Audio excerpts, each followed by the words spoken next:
Hello students, welcome again to the new topic of natural resources and wealth.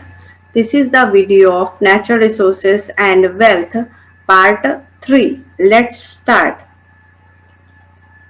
હવે આપણે આ વિડિયોમાં use of technology and its impact on natural resources, natural environment A topic ઉપર discussion કરવાના છીએ. There has been immense use of technology since last few decades. આપણે ઘણું બધું થોડાક ટાઈમ સિન્સ લાસ્ટ ફ્યુ ડિકેડ્સ થી થોડાક ટાઈમથી આપણે ટેકનોલોજીની બહુ વધારે યુઝ કરીએ છીએ.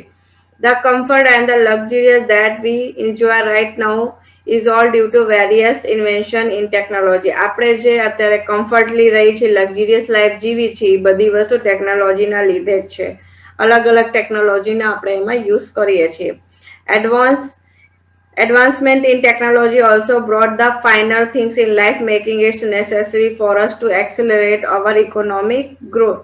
હવે ટેકનોલોજી જે એડવાન્સ ટેકનોલોજી છે also brought the final things in life, making it necessary for us accelerate our economic growth. Economic ને growth કરવા માટે અને accelerate કરવા માટે આપણે જે ટેકનોલોજી છે એને એડવાન્સ કરતા જઈશે અને એને નેસેસરી બનાવતા જઈશે. Technology is used to speed of production and manufactures of goods, provides better transport and delivery as well as make the methods of communications not only faster but also for reaching. હવે જે technology છે એ આપણે ક્યાં use કરી છે? Speed of production and manufacturers of goods. Goods જે હોય એનું મેન્યુફેક્ચર કરવા માટે, એનો પ્રોડક્શનને વધારવા માટે. પ્રોવાઇડ્સ બેટર ટ્રાન્સપોર્ટ, તમારે ટ્રાન્સપોર્ટેશન ઇઝીલી થઈ શકે, ડિલિવરી ઇઝીલી થઈ શકે, as well as make the maker of communication. હવે તમે કોઈની સાથે જે બહુ દૂર માણસો એની સાથે વાત કરવી હોય તો એ તમે એની સાથે ઇઝીલી વાત કરી શકો, કમ્યુનિકેટ કરી શકો. But we fail to realise that over use of technology had affect the environment ruthlessly.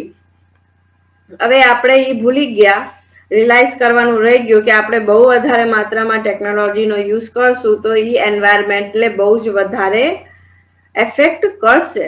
The following are some of the negative effects that have really endangered the environment. આ 10 point છે જે negative effect કરે છે, means બહુ વધારે environment માટે dangerous છે. કયા કયા પોઈન્ટ છે?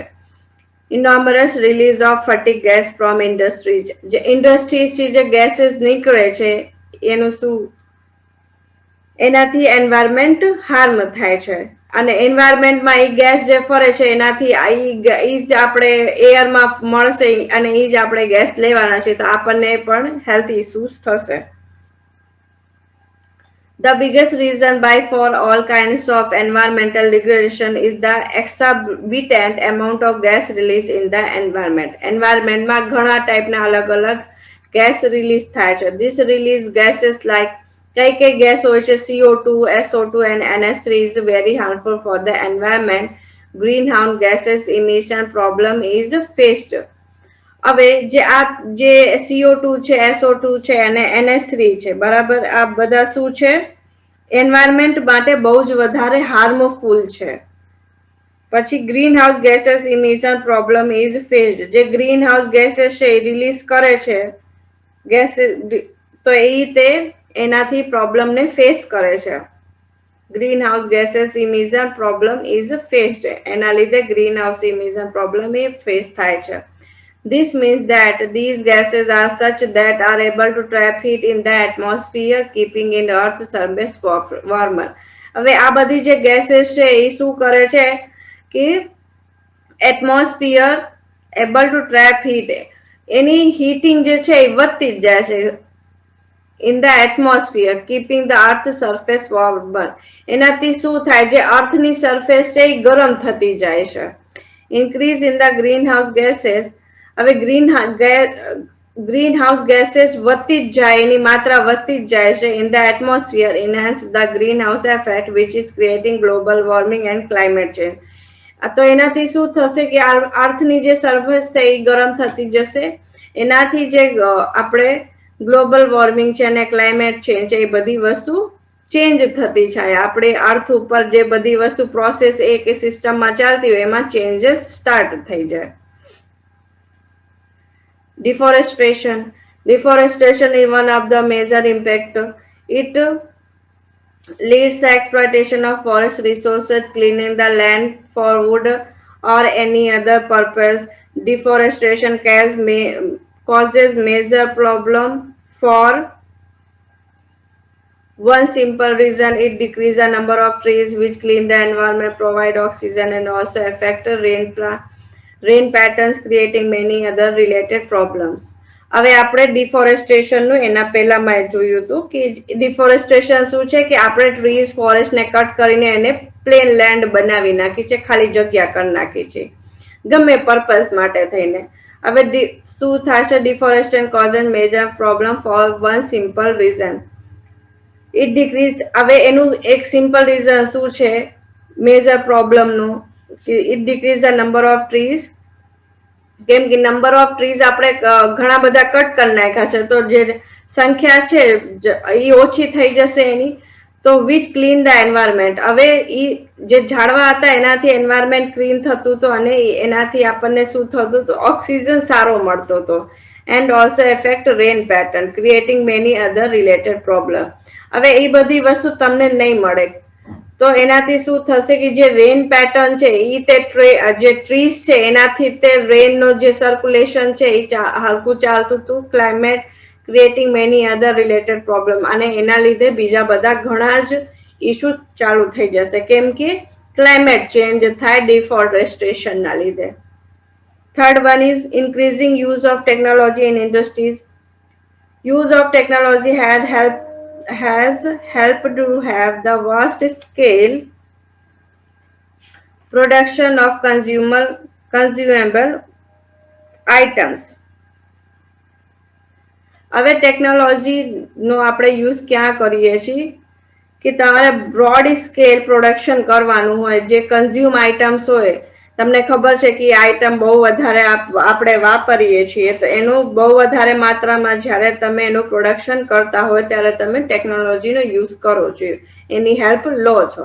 Technological advancement has led to unjustified use of non-renewable substance in environment. હવે જે આપણે એનો યુઝ કરીએ છીએ બરાબર ટેકનોલોજીનું, તો નોન રિન્યુએબલ જે સબસ્ટેન્સ છે યા રિસોર્सेस છે એન્વાયરમેન્ટમાં, તો એનું બહુ વધારે માત્રામાં આપણે એનું અનજસ્ટિફાઈડ યુઝ કરતા હોય છે. એની પાસેથી લે જ કરીએ છીએ જે નોન રિન્યુએબલ છે, જે આપણને પછી પાછા એનું આપણે રિસાયકલ કરીને એને યુઝ ન કરી શકીએ. તો એ શું થશે? all the non-renewable resources are in danger due to this. તો જે non-renewable resources હશે એ પછી ડેન્જરમાં આવી જશે, પછી અમુક ટાઈમ પછી આપણને એ વસ્તુ મળશે નહીં. Chemical influent are another byproduct of industry which poses a threat to the environment. Means લિક્વિડનો એક વેસ્ટ છે ઇન્ફ્લુએન્ટ, કેમિકલનો લિક્વિડ વેસ્ટ છે. એક એનધર બાય પ્રોડક્ટ છે, મીન્સ એ સાઈડમાં નીકળે છે ઇન્ડસ્ટ્રીઝમાં, which poses a threat on the environment. એના લીધે તે એન્વાયરમેન્ટને ઇશ્યુઝ થાય છે. Leather and tanning industry, petroleum industry and chemical manufacturing industry, આ બધા જે ઇન્ડસ્ટ્રીઝ છે એમાંથી જે પણ ઇન્ફ્લુઅન્ટ નીકળે છે એ બધું એન્વાયરમેન્ટને થ્રેટ કરે છે, મીન્સ એને હાર્મ કરે છે. This create major waste products which are released directly into nearby stream without treatment, creating real pollution and causing harm to aquatic life. હવે જે એનાથી વેસ્ટ પ્રોડક્ટ નીકળે છે એને આપણે ડાયરેક્ટલી તે સ્ટ્રીમમાં યા રિવરમાં ગમે જગ્યા જવા દઈએ છીએ, જેનાથી શું થાય છે? રિવર પોલ્યુશન થાય છે અને એની અંદર જે બધા લાઈફ હોય, ઇક્વેટિક લાઈફ હોય, એને હાર્મફુલ હોય છે, એનાથી પછી મરી જાય છે યા જે પણ ઇસ્યુઝ થાય એમને. Production of luxurious item has indirectly affected the environment. જે લક્ઝરિયસ આઇટમ્સ આપણે પ્રોડક્ટ કરી છે ઇનડાયરેક્ટલી એન્વાયરમેન્ટને એફેક્ટ કરે છે. For example the vehicle on the road, જે રોડ ઉપર વ્હીકલ્સ હોય છે, number of vehicles on the road have been increasing vehemently, એ આપણે રીતે એને ઇન્ટેન્શનલી આપણે એટલા બધા નંબર ઓફ વ્હીકલ્સ હોય છે. Smog in a nuisance that creating become a vehicle pollution and hydrocarbon release from engines are the cause of creating of air pollution. હવે બહુ વધારે માત્રામાં આપણે vehicle નો યુઝ કરીએ છીએ તો એનાથી એર પોલ્યુશન થાય છે, જેનાથી હાઇડ્રોકાર્બન્સ રિલીઝ થાય છે એન્જિનથી અને એનાથી શું થાય છે, એર પોલ્યુશન ક્રિએટ થાય છે. એક્સ્ટ્રોર્ડનરી કન્સ્ટ્રક્શન, આપણે બહુ જ વધારે માત્રામાં કન્સ્ટ્રક્શન હોય એ બહુ વધારે માત્રામાં કરી તો એનાથી શું થશે, urban heat island and effect caused due to trapping of solar radiation by the concrete and cement used in construction. આપણે concrete અને cement નો યુઝ કરી છે કન્સ્ટ્રક્શનમાં. These material catch the heat extremely well. Urban heat island is directly caused to the unprecedented construction activity that are being carried out right now. Construction causes removal of vegetation and trees, which usually allow for better exchange of heat. જે construction છે એ શું કરે છે, vegetation છે means જે plant છે અને trees છે એને એ રિમૂવ કરી નાખે છે, જેનાથી બહુ વધારે હીટિંગ થાય છે. The heat island effect causes thin circulation of air which trap pollutant release in urban areas and does not allow for mixing for air, thus decreasing the air quality for breathing. અને એના લીધે જે આ heat છે યા એના લીધે જે pollution થાય છે, હીટિંગ કેમ કે એટમોસ્ફિયરમાં થાય તો આપણને બ્રીથ કરવામાં ઈ જે એની એર ક્વોલિટી છે એ બગડી જાય છે, તો આપણને બ્રીથ કરવામાં ઇશ્યુઝ ચાલુ થઈ જાય છે.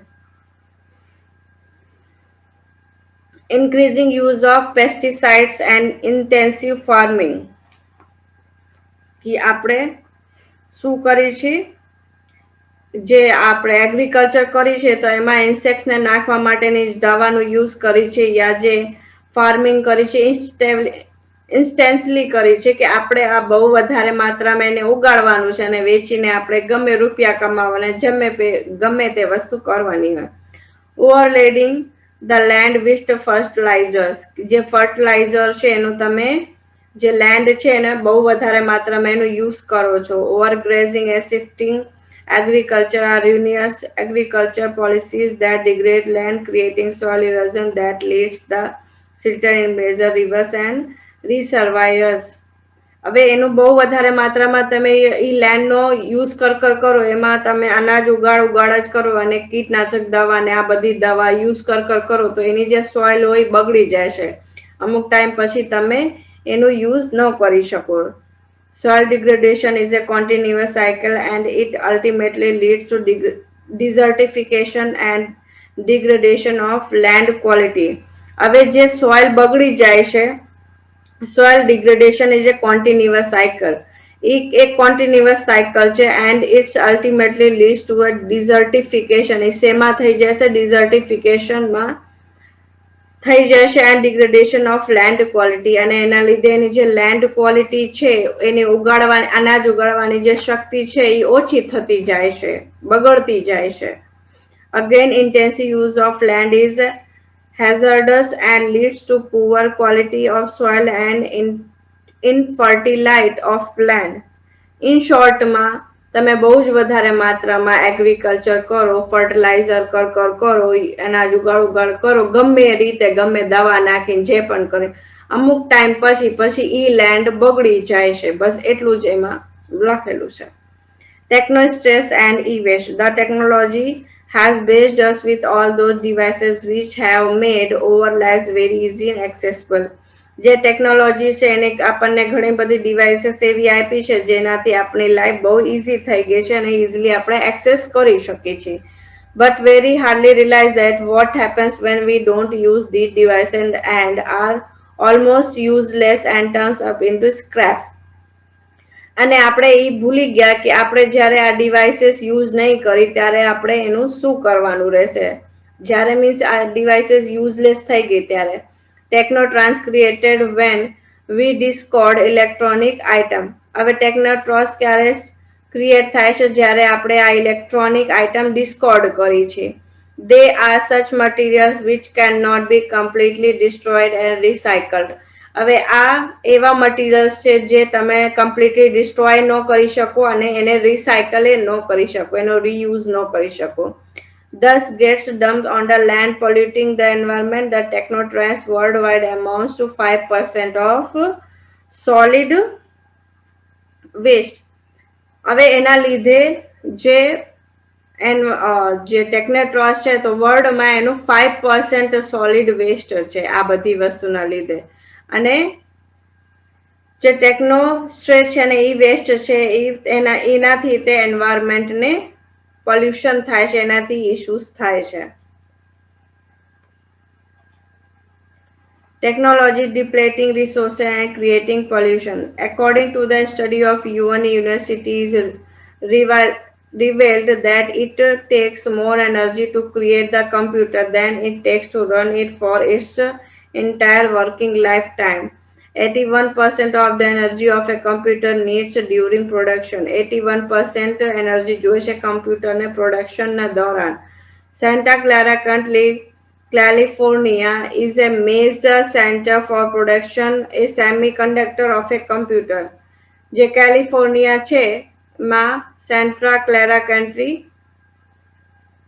એ મેજર પ્રોડક્શન કરે છે શેનું? A semiconductor of a કમ્પ્યુટરના સેમિકન્ડક્ટરનું. As a result it has more EPA identified toxic waste sites. એનાથી ઘણા બધા ટોક્સિક વેસ્ટ નીકળે છે card superfund site that anywhere else in USA. Impact of disposal. The US export 50 to 80% of e-waste to poor Asian countries for recycling. જે US છે એ શું કરે છે? 50 to 80% એનું e-waste પુઅર એશિયન કન્ટ્રીઝને મોકલે છે રિસાયકલ કરવા માટે. The recycle technotrace is that it is perceived by the poor workers in rural towns in India and China. અને એ બધી વસ્તુ રિસાયકલ કરવા માટે ક્યાં મોકલે છે? પુઅર વર્કર પાસે મોકલે છે જે ક્યાં છે? રૂરલ ટાઉન છે, નાના નાના ગામડા છે ઇન્ડિયા અને ચાઇનામાં. These towns do not have the resources for the safety recycle trans material. હવે એમની પાસે સેફ્ટલી રિસાયકલ કરી શકે એવી રીતની એમની પાસે રિસોર્सेस નથી. The exposed worker and their communities to the shocking level of toxic material, turning towns into the containment dumps. Now, if these wastes do not make their way to Asia, usually end up in local landfill, risking and the surrounding communities and the environment. હવે એના લીધે શું માણસોને problems થાય, એ land બગડે અને એનાથી શું થશે? એના આજુબાજુના એરિયામાં ઇશ્યુ થશે, રિસ્કી થશે, એના જે લેન્ડ છે એને પ્રોબ્લેમ થશે. તો સરાઉન્ડિંગ એના આજુબાજુના કમ્યુનિટીઝ છે, એન્વાયરમેન્ટ છે, એ બધાને પણ ભેગું ભેગું બધું પ્રોબ્લેમ ચાલુ થઈ જાય છે.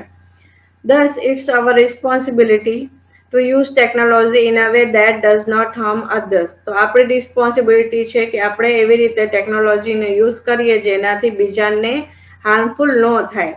And to be aware of the impact that technology has on our health, environment and society. અને આપણે અવેર રહેવાની જરૂર છે સેનાથી કે જે ટેકનોલોજી છે એનું ઇમ્પેક્ટ આપણા હેલ્થ ઉપર શું છે, એન્વાયરમેન્ટ ઉપર શું છે અને સોસાયટી ઉપર શું થાય છે. Thus, we all should be digitally responsible about the judicious use of technology. તો આપણે બધા રિસ્પોન્સિબલ છે કે આપણે ટેકનોલોજીનો યુઝ સારી રીતે કરીએ. બરાબર. હવે નેક્સ્ટ વિડીયોમાં આપણે વેલ્થ ઉપર ડિસ્કશન કરશું. આ વિડીયો તમારો અહીંયા કમ્પ્લીટ થાય છે. બરાબર. ઇમ્પોર્ટન્ટ ટોપિક છે એટલે તમે સારી રીતે એને વાંચજો અને બધા પોઈન્ટ્સ યાદ રાખજો. Okay, thank you.